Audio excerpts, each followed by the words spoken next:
नमस्कार,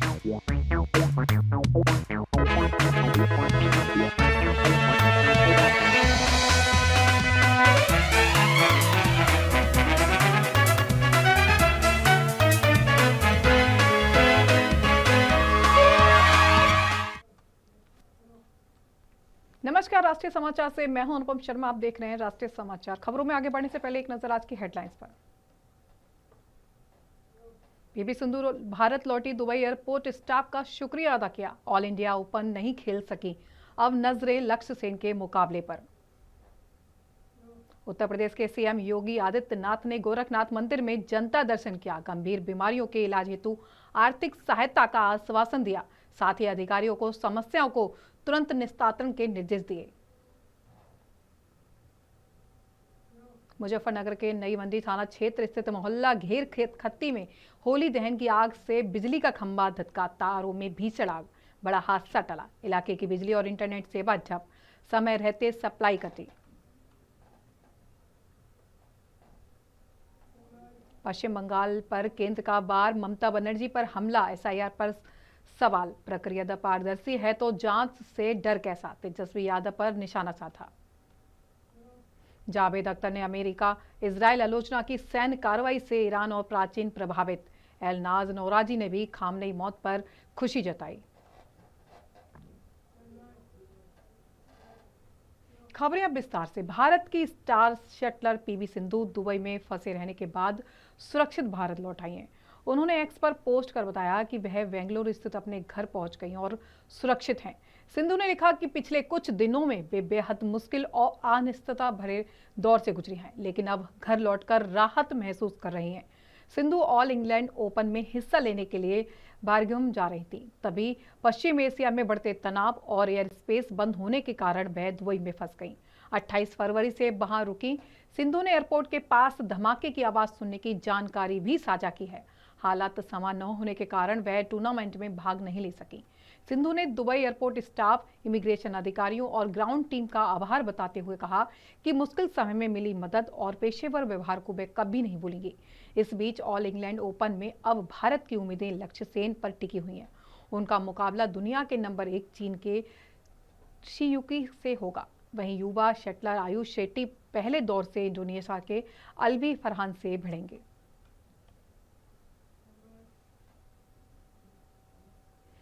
मुजफ्फरनगर के नई मंडी थाना क्षेत्र स्थित मोहल्ला घेर खत्ती में सोमवार रात होली के दहन के दौरान बड़ा हादसा टल गया।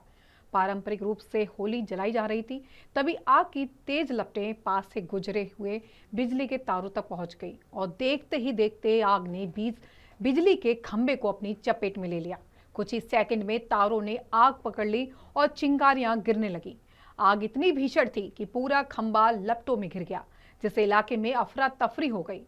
सबसे बड़ी समस्या यह थी कि आग बिजली के खंभे में लगी थी। ऐसे में पानी डालना करंट के खतरे के कारण बेहद जोखिम भरा हो सकता था। स्थिति बिगड़ती देख स्थानीय लोगों ने तुरंत डायल 112 और बिजली विभाग को सूचना दी। सूचना मिलते ही क्षेत्र की बिजली आपूर्ति काट दी गई, जिसके बाद आग पर काबू पाने के प्रयास शुरू किए गए। इस अग्निकांड में बिजली के तारों के साथ साथ केबल, टीवी और इंटरनेट की लाइनें भी जलकर खाक हो गई, जिससे घेर खत्ती और आसपास के इलाकों में बिजली व संचार सेवाएं पूरी तरह बाधित हो गई हैं। हालांकि समय रहते बिजली कट जाने से कोई जनहानि नहीं हुई, लेकिन देर तक क्षेत्र में दहशत का माहौल बना रहा।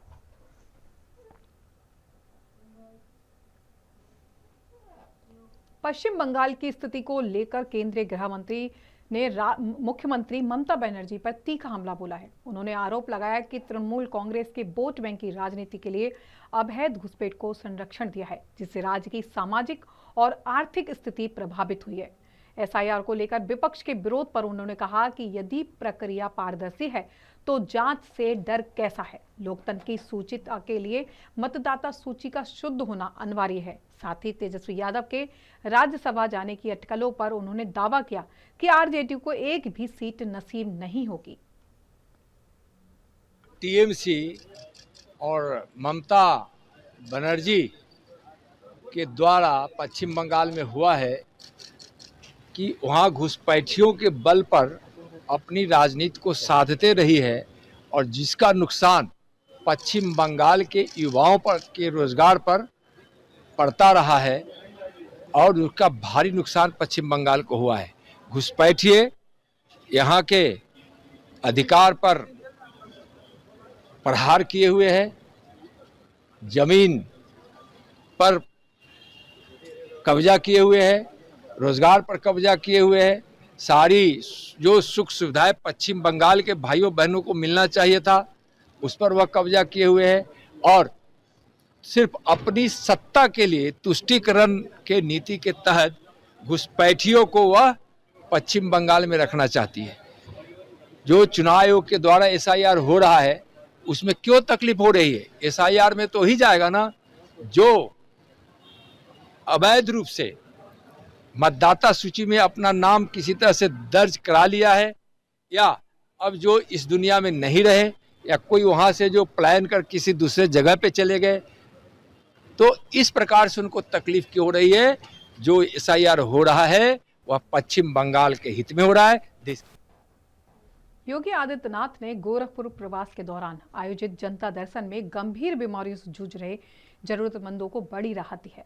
गोरखपुर मंदिर परिसर में आयोजित कार्यक्रम में उन्होंने करीब 150 लोगों से मुलाकात कर उनकी समस्याएं सुनी और आश्वासन दिया कि इलाज के लिए धन की कमी आड़े नहीं आएगी। मुख्यमंत्री ने अधिकारियों को निर्देश भी दिए कि जिन मरीजों को आर्थिक सहायता की आवश्यकता है उनके इलाज का एस्टीमेट शीघ्र तैयार किया जाए ताकि मुख्यमंत्री विवेकाधीन कोष से तत्काल सहायता उपलब्ध कराई जा सके। उन्होंने स्पष्ट कहा कि अगर जरूरतमंद को बेहतर अस्पताल या इलाज कराने की पूरी मदद नहीं मिलती है तो उस पर सख्त कार्रवाई की जाएगी। जनता दर्शन के दौरान जमीन कब्जे और दबंगई की शिकायतों पर भी मुख्यमंत्री ने सख्त रुख अपनाते हुए संबंधित अधिकारियों को कड़ी कानूनी कार्रवाई के निर्देश दिए। उन्होंने कहा कि जनता की समस्याओं को त्वरित, गुणवत्तापूर्ण और संतुष्टिपरक समाधान सुनिश्चित किया जाए।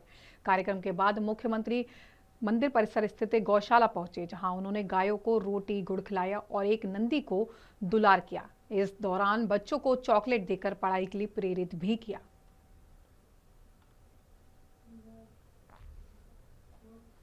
जावेद अख्तर का बड़ा बयान सामने आया है। उन्होंने अमेरिका और इजराइल की ईरान के खिलाफ सैन्य कार्रवाई पर कड़ी प्रतिक्रिया दी है। अमेरिका और इजराइल की ओर से ईरान के खिलाफ की गई सैन्य कार्रवाई पर गीतकार और लेखक जावेद अख्तर ने सोशल मीडिया प्लेटफॉर्म एक्स पर ट्वीट करते हुए उन्होंने लिखा, मुझे लगता है कि इस बार ट्रंप और इजराइल ने हद से ज्यादा कदम उठा लिया है। अगर उन्हें इस तरह की हिम्मत दिखाने और इराक की तरह ईरान के साथ भी ऐसा करने की छूट मिल जाती है तो चीन की दुनिया में पूरी साख खत्म हो जाएगी। उन्होंने आगे लिखा कि नेतन्याहू और ट्रंप ने बाकी दबंग नेताओं की तरह हालात को इतना आगे बढ़ा दिया है कि दूसरों के पास मजबूरी में कड़ा और साफ फैसला लेने के अलावा कोई रास्ता ही नहीं बचता। जावेद अख्तर के अलावा एक्ट्रेस एलनाज नौरेजी ने भी यूएस ईरान तनाव को लेकर प्रतिक्रिया दी है। वहीं दूसरी तरफ खामने की मौत की खबर पर वेब सीरीज सेकेंडरी गेम्स में नजर आ चुकी एक्ट्रेस एलनाज नौराजी ने खुशी जताई है। एलनाज नौराजी ने शनिवार को इंस्टाग्राम स्टोरी पर पोस्ट शेयर कर लिखा कि 47 साल से जिस खबर का इंतजार कर रहे थे वो आखिर आ ही गई। खामनेई मर गया, भगवान सबसे बड़ा है।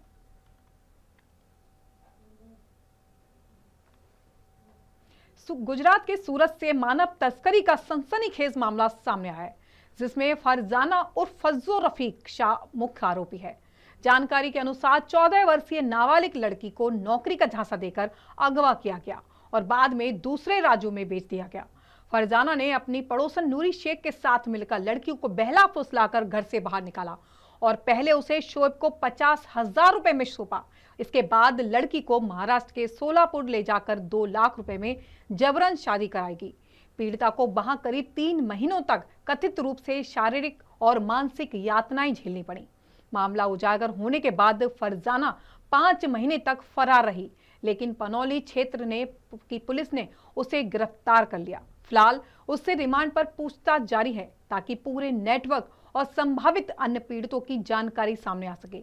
लिंबायत पुलिस ने पूरे मामले की गंभीरता से जांच शुरू कर दी है और यदि अन्य नाबालिगों से जुड़े तथ्य सामने आते हैं तो फिर कड़ी धाराएं जोड़ी जा सकती हैं।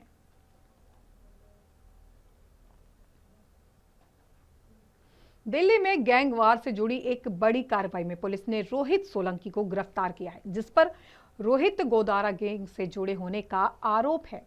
सोलंकी पर गैंगस्टर लॉरेंस बिश्नोई की लीगल टीम को निशाना बनाने का भी आरोप है। जानकारी के अनुसार पिछले मंगलवार को कश्मीरी गेट इलाके में बिश्नोई के वकील दीपक खत्री और उनके साथियों पर अंधाधुंध फायरिंग की गई। इस हमले के बाद दिल्ली पुलिस के नॉर्थ डिस्ट्रिक्ट स्पेशल स्टाफ ने कार्रवाई करते हुए मुख्य आरोपी रोहित सोलंकी को पकड़ लिया। सूत्रों का कहना है कि वारदात को अंजाम देने के बाद सोलंकी बैंकॉक भाग गया था और वहां से दुबई जाने की फिराक में था। हालांकि दुबई की फ्लाइट टिकट न मिलने के कारण उसे भारत वापस आना पड़ा। इसी दौरान दिल्ली पहुंचते ही पुलिस ने उसे दबोच लिया। बताया जा रहा है कि 24 फरवरी को कश्मीरी गेट क्षेत्र में उस समय दहशत हो गई जब बदमाशों ने दीपक खत्री की कार को घेरकर गोलियां चलाई।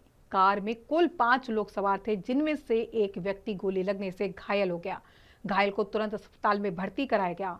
फिलहाल पुलिस आरोपी से पूछताछ कर रही है और मामले की गहन जांच में जुटी हुई है।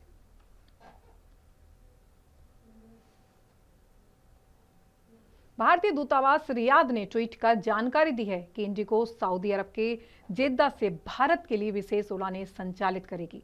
गल्फ देशों में फंसे भारतीय नागरिकों को स्वदेश लाने की पहल के तहत इंडिगो आज 10 स्पेशल फ्लाइट्स लाने की तैयारी में है। ये उड़ानें जेद्दा से भारत एक विभिन्न शहरों के लिए संचालित की जाएंगी। दूतावास के अनुसार सभी उड़ानें मौजूदा हवाई क्षेत्र की परिस्थितियों पर निर्भर करेगी। यात्रियों से आधिकारिक घोषणा और उड़ान संबंधी अपडेट पर नजर बनाए रखने की अपील की गई है।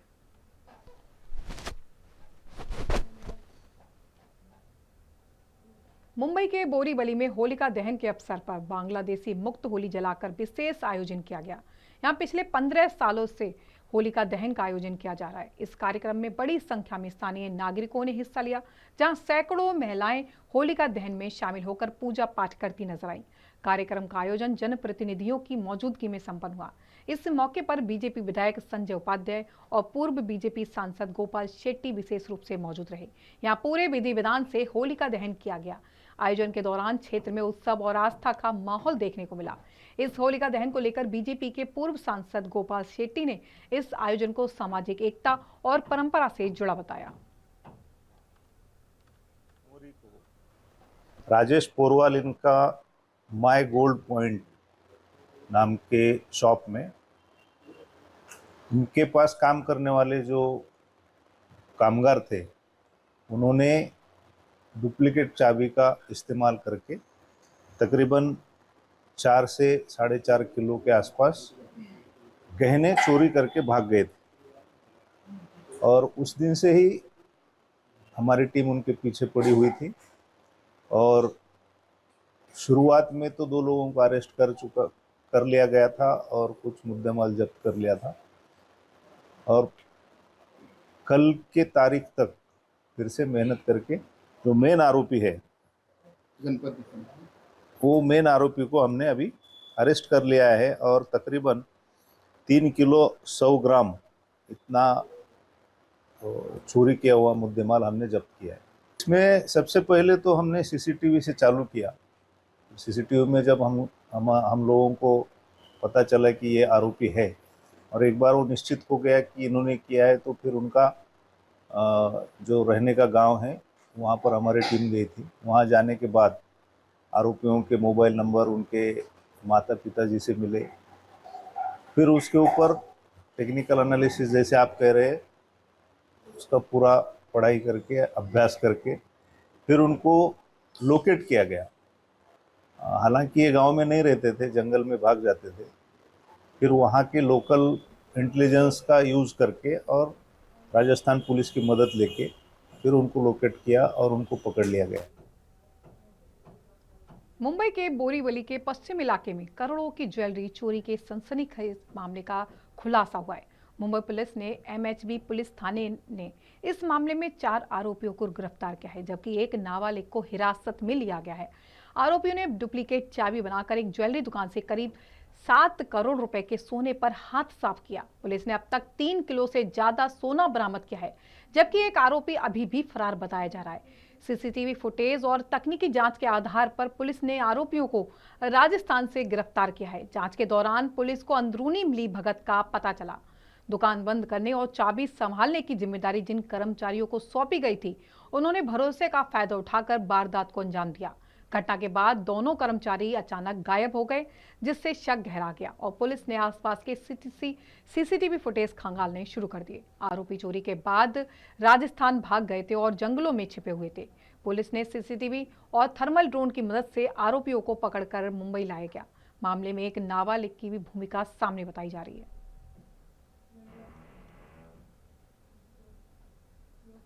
सादाबाद कोतवाली क्षेत्र के गांव गढ़ी हरिया के पास यमुना एक्सप्रेसवे पर सोमवार तड़के करीब 4 बजे भीषण हादसा हो गया। दिल्ली से गोरखपुर जा रही एक निजी डबल डेकर बस में आग लग गई और इको कार को पीछे से जोरदार टक्कर मार दी। हादसे में इको कार में सवार 13 लोग गंभीर रूप से घायल बताए जा रहे हैं, जिनमें से 6 की मौके पर ही मौत हो गई। टक्कर इतनी जबरदस्त थी कि कार बुरी तरह क्षतिग्रस्त हो गई और मौके पर चीख पुकार मच गई। दुर्घटना के कारण कुछ समय के लिए एक्सप्रेस वे पर यातायात भी बाधित रहा। सूचना मिलते ही पुलिस और प्रशासनिक अधिकारी मौके पर पहुंच गए। मृतकों के शवों को जिला अस्पताल भेज दिया गया है, जबकि घायलों को उपचार के लिए खंदौली थाना क्षेत्र के अस्पताल में भर्ती कराया गया। प्राप्त जानकारी के अनुसार इको में सवार सभी लोग दिल्ली से राजस्थान के राजखेड़ा की ओर जा रहे थे। पुलिस मामले की फिलहाल जांच में जुटी हुई है।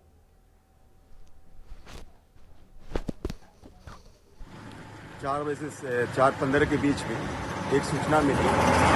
यमुना एक्सप्रेसवे पर 141 माइलस्टोन के पास एक्सीडेंट की सूचना मिलती है। इस सूचना पर शाहबाद पुलिस, हाथरस पुलिस और हाईवे की मदद से एम्बुलेंस बुला करके यहाँ मौके पर आया गया तो पता चला कि ये इको वैन जो दिल्ली से धौलपुर राजस्थान जा रही थी और पीछे से एक डबल डेकर बस जो नोएडा से गोरखपुर जा रहा था, उसने पीछे से टक्कर मार दिया। इको वैन पर कुल 13 लोग सवार थे। उनको एम्बुलेंस बुला करके रेस्क्यू करके CSC खंदौली पर वहाँ एडमिट कराया गया, जहाँ इलाज के दौरान 6 लोगों की मृत्यु घोषित कर दिया और 6 इंजर्ड जो 3 सीरियस हैं उनको आगरा रेफर किया गया है और 3 की CSC खंदौली पर ही इलाज चल रही है। इको का ड्राइवर सुरक्षित है। उसे पूछताछ में पता चला है कि ये दिल्ली से धौलपुर राजस्थान जा रहा था। पीछे से एक डबल डेकर बस ने उसको टक्कर मारा, जिसमें बाकी सभी लोग घायल हो गए। मौके पर हाथरस पुलिस और हाईवे की टीम है जो रेस्क्यू करा करके बाकी की। खबरों का सिलसिला यूं ही चलता रहेगा। मिलते हैं छोटे से ब्रेक के बाद, तब तक के लिए नमस्कार।